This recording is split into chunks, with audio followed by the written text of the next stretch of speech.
Good morning, everyone. It's Friday the 13th, and morning is broken. We are your consecrated hosts. And I am Father Jeff, your consecrated host by Holy Orders. I'm Jonathan. Consecrated by Holy Baptism. Bye.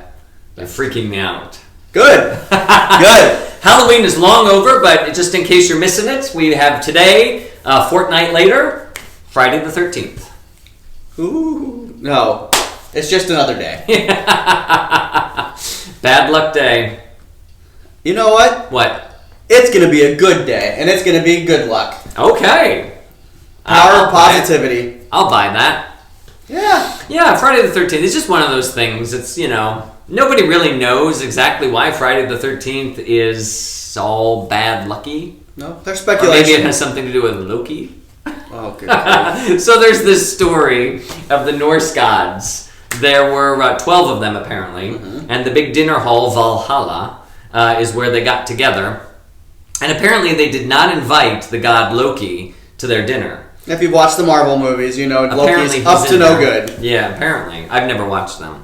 So Loki comes. I know. I want to, but now I'm kind of in this thing where I need to now watch them chronologically, so I get the whole thing. Mm-hmm. But one of these. But there's like a bazillion of them. There's like 26. 50 of them.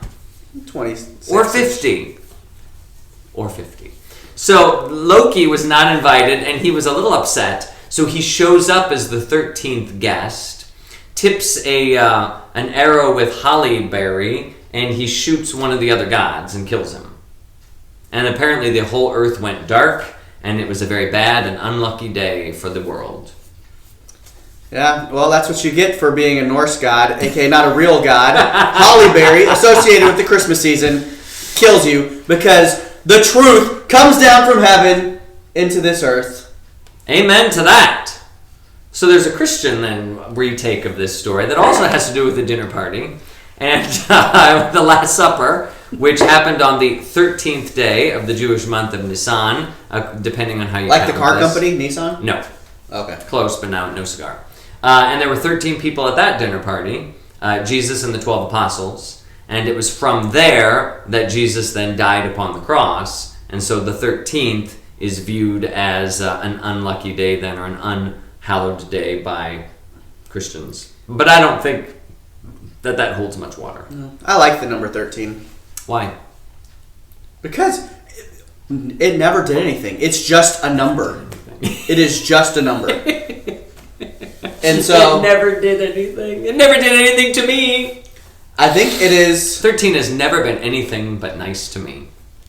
Except when it wasn't. I mean, that 13th year might have been a little rough for me, but... Well, 13th year is rough for everyone. Yeah, that's just... Maybe that's where it originated from. Exactly, because like puberty. Yeah. It's like, oh, this is hell. And Friday the 13th is just a reminder of that. Yeah, because the weekend isn't fun anymore. I'm just an awkward teenager.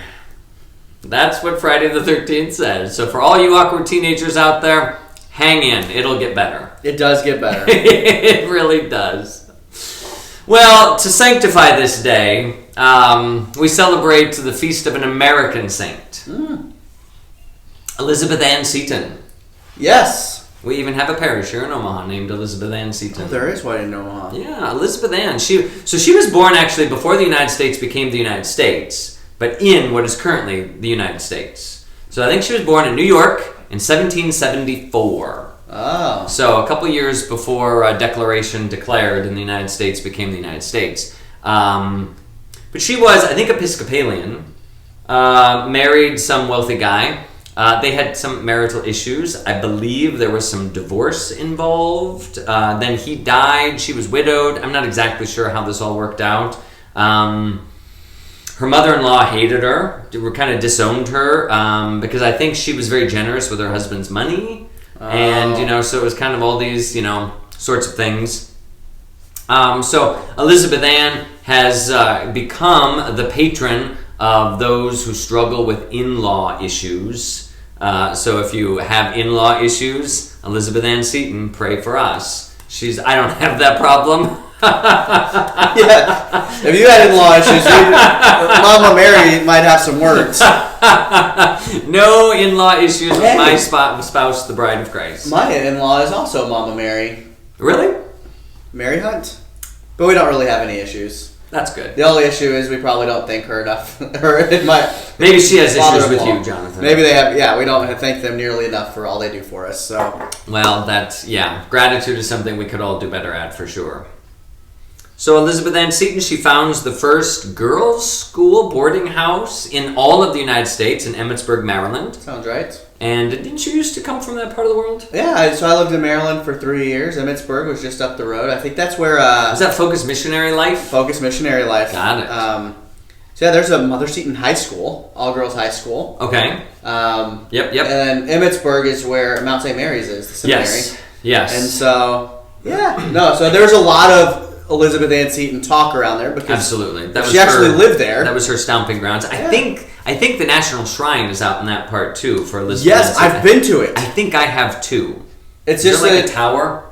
I don't remember the details, but it is. It's just a mile or two away from Mount St. Mary's. Okay. Which I've only looks really like visited Hogwarts. that part of the world once. Hogwarts? Yeah, that seminary. You know... It's not even just the seminary. It is the university as well. Right. Last week, I was talking to the confirmation kids, and there was some question about something. And I was going to make a Harry Potter reference, and so I stopped and said, how many of you have watched or read Harry Potter? Less than half of the kids there and their teens have seen or read Harry Potter.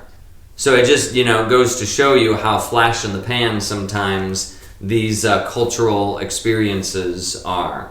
Give it a few years, they might make a remake and bring it back to life. I was just astounded because that was like a big thing. I was not even a kid. I was in seminary when the Harry Potter novels came out, and I read them all and thought they were amazing, and the movies, and then of course Universal Studios has this whole thing dedicated to Harry Potter. So I just found it fascinating that these movies were not seen or the books not read. Anyway, hey, interesting. Hogwarts. Yeah. So Elizabeth Ann Seton, she converted to Catholicism from Episcopalianism, I believe. I don't know much about Episcopalianism. Oh, it's kind of a watered down version of Catholicism. Aren't they all? They kind of all are. The Anglican, the Church of England, sometimes also known as Anglicanism, when it was brought to the United States, not going to be Church of England in the United States, so Episcopalianism is what it kind of morphed into. Interesting. Yeah. So it's like I said, it's kind of there's an old joke that because Episcopalianism was just kind of this watered down. It was very much the religion of politicians, because it could really be anything you wanted it to be. Oh. It's just that kind of that's convenient. Exactly. So there was this old joke that, no offense to anyone, but I'm going to tell the joke anyway. What do you get when you cross a Jehovah's Witness with an Episcopalian? Someone who knocks on your door every Sunday and has nothing to say.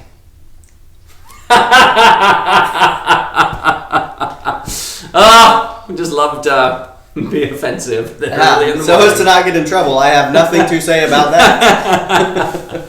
Oh my goodness. So, do you have any plans for the weekend? Yeah, Joshua's birthday. Oh my gosh, that's right. We're still on the birthday. Yeah, and since we did the dinosaur putt-putt last weekend in Wichita, what's happening this weekend? We're doing the dragon putt-putt up here in Elkhorn. Because we've done the dinosaur putt-putt down at like 196th and Q. Yeah, I've heard about that. Prehistoric putt. It's on the way down to St. Gerald's Parish. Mm-hmm. Yeah. And so that one's really fun because they have dinosaurs, and there's upstairs, downstairs, there's a slide. It's an indoor. That's an indoor. It's all indoors. It's all indoors. And they're really good. But then they have another one in Elkhorn that is a dragon one. Oh. And there's a pirate one in Council Bluffs, but it's in Council Bluffs. You're not going to go that far. We're not going to go there. But the dragon one, so we're going to the dragon one. I went to the dragon one. Is there fire breathing in that one? No fire breathing. No fire breathing. But there are dragons. There's a dragon you can get on, and it's got the big wings. Wow. We went there for Joshua's birthday a few years ago because they were renovating prehistoric putts. Oh, so you had to find the second. Yeah.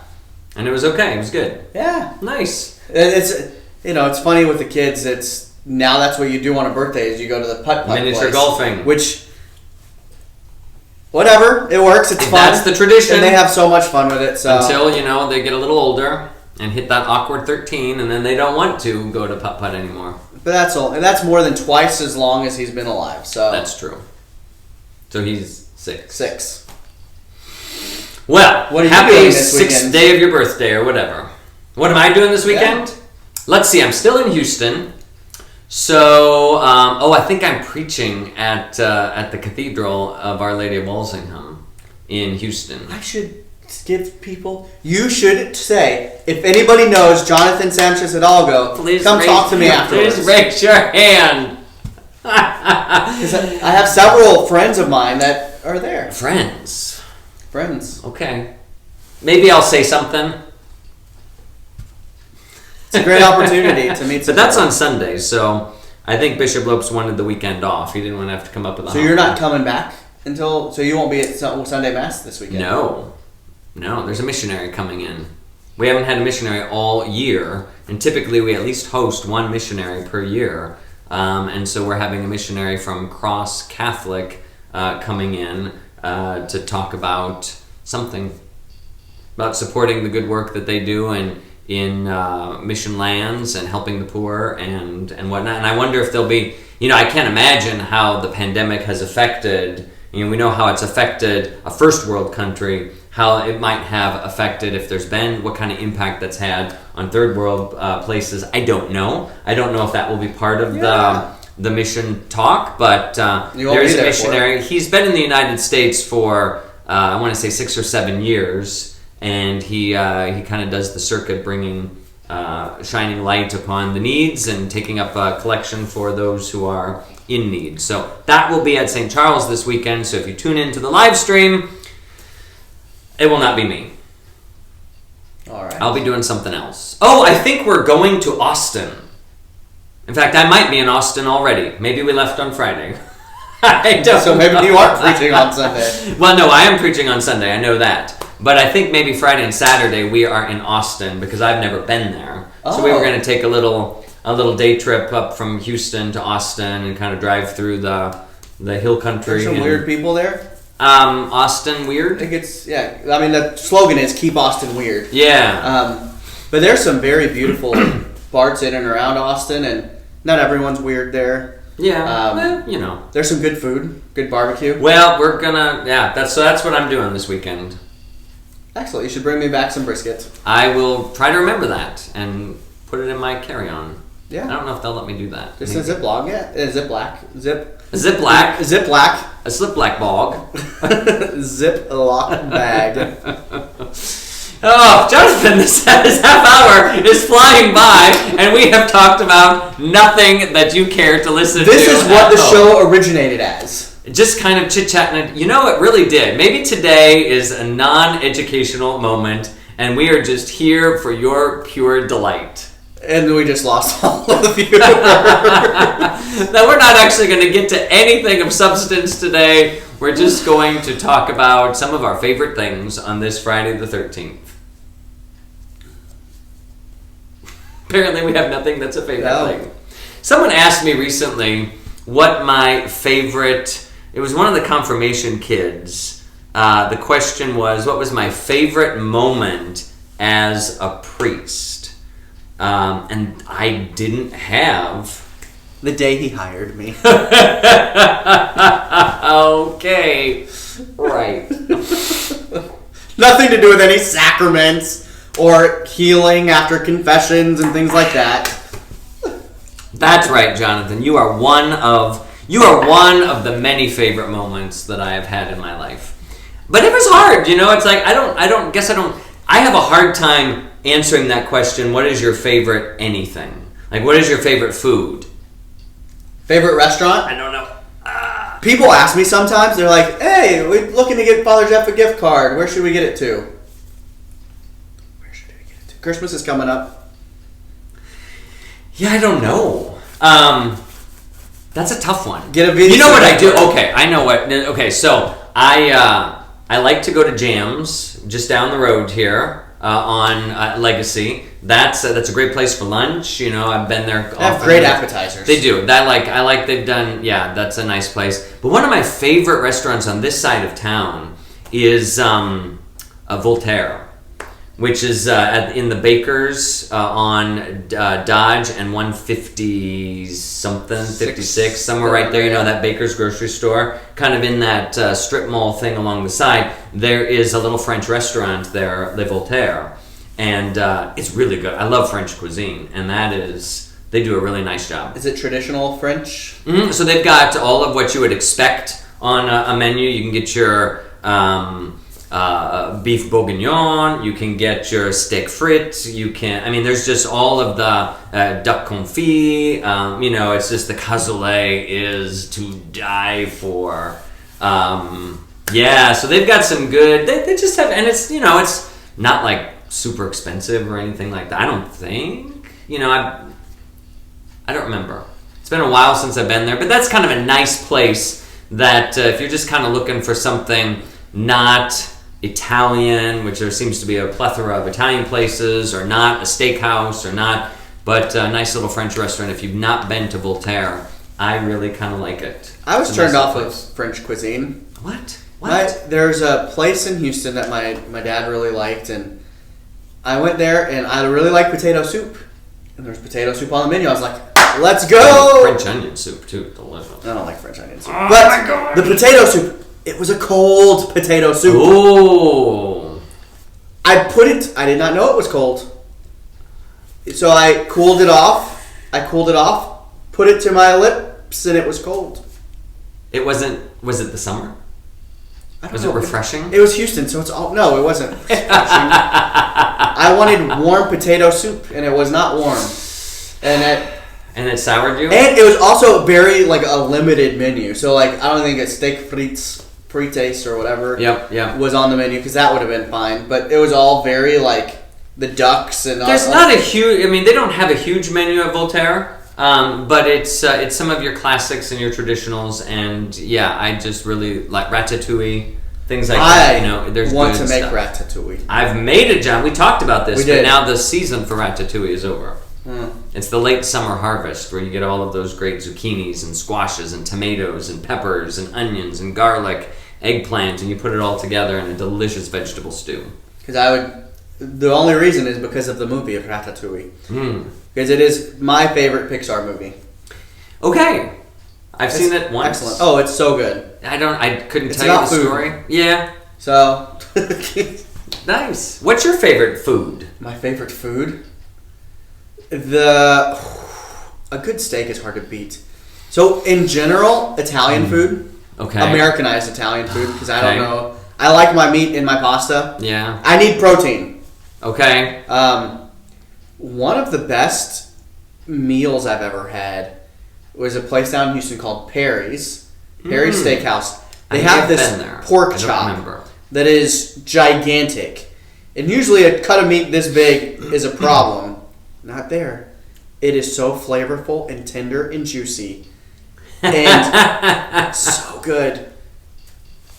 Delightful. So I'm a meat, potatoes, pasta. Yeah. Meat and carbs. That's your thing. That's so Midwest. I also really like the green vegetables. So not kale, not asparagus, collards. No. Broccoli, green beans, zucchini. Yeah. If mix a vegetable medley with those things, no peppers or tomatoes. Onions, you gotta throw the onions in there. Yeah, onions are. Oh my gosh, I could talk about food for so long. And then you got the Mexican foods. We keep talking about this, Jonathan. We need to do a cooking show next week. What's your favorite Italian place? Here in Omaha? Yeah. I don't know if I have a favorite Italian place here in Omaha. My kitchen. Le Sole Mio? I've been there only once, and I found the portions to be ridiculous. Oh, they are huge. But at least you're getting your money's worth. But that's not what I go to a restaurant for. I go to a restaurant for... I would rather pay less and have a smaller portion. Because pasta reheated is not always as good as... That's true. Because the pasta then begins to soak up some of the sauce, so the consistency of the sauce changes, and I mean, I still, when I make a pasta, I always have leftovers, and then I eat them for lunch, for days on end. But it's... Hello, pot. Hello, kettle. What? You... Why don't you just make less? Well, I typically make a half portion. So at least I do like a half a pound of pasta instead of a full pound of pasta. Maybe you need to do a quarter pound. Well, that's hard to do, though. It's hard That's to do. hard to do. Maybe that's what they're portion. thinking at Les Maybe. Olimio. I don't know. But yeah, I suppose it's been so long since I've been there. I'm sure it's pretty good. Yeah, well, we had our rehearsal dinner there for our wedding. Oh, okay. That was our introduction to it. We had never been to it, and it was reasonable prices, and they had, I don't remember, chicken Florentine. So good. What's your favorite color, Jonathan? Navy blue. I like green. You do like green. Green is my favorite color. I really like green. Which is good, because ordinary time is most of the year. It's the longest, and there are many shades of green, but I do like green. Green is my favorite color. We really did go through this whole show talking about I'm telling you, we are not going to get into anything substantive today. It's Friday the 13th, so it's like a little mini holiday here. We're going to just talk about whatever strikes our fancy. Yeah. What's your favorite holiday? Christmas. Without counting Christmas, because Christmas is like its own thing. So let's take Christmas and Easter off the table. Okay. And now, what is your favorite What's holiday?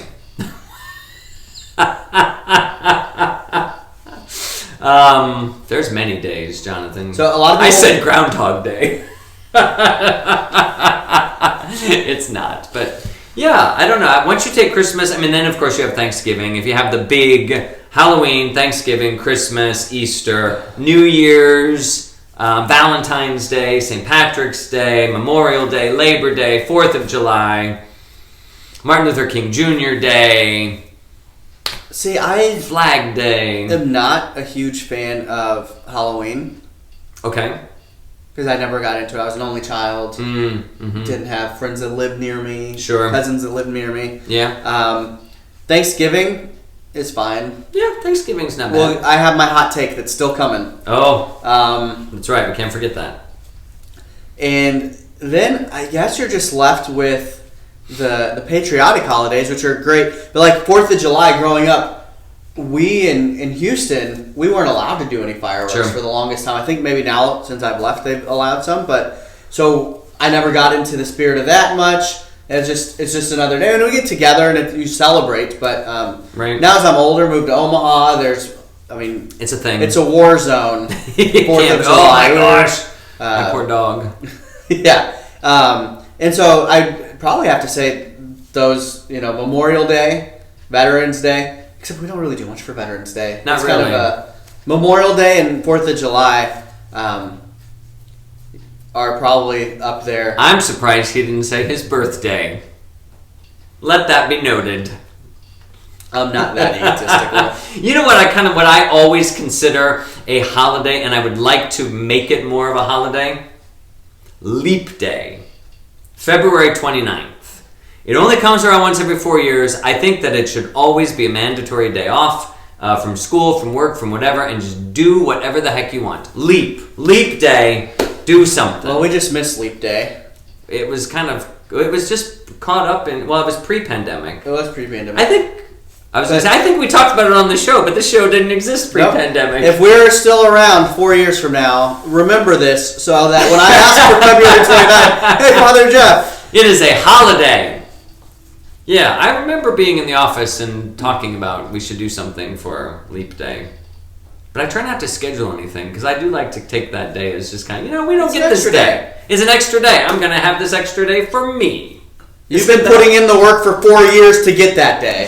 That's right. It's taken 4 years to earn this day. We need to make something of it. Yep.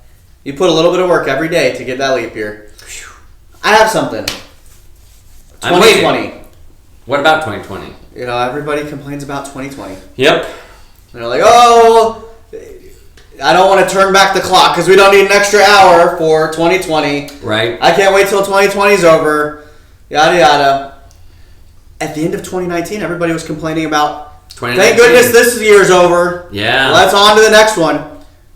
Nothing changes in the year. It's all about us. So the end of 2020 is coming. But just because that ended does not mean that life ends in any way or any shape. That we still have to move forward, and it's not the year's fault. I think it's a reminder but new beginnings are always filled with hope.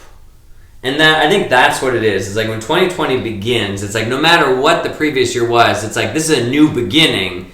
There's like hope that it's going to be great. You start a new book, you sit down to a movie, you have a new relationship, you have new things are just filled with hope.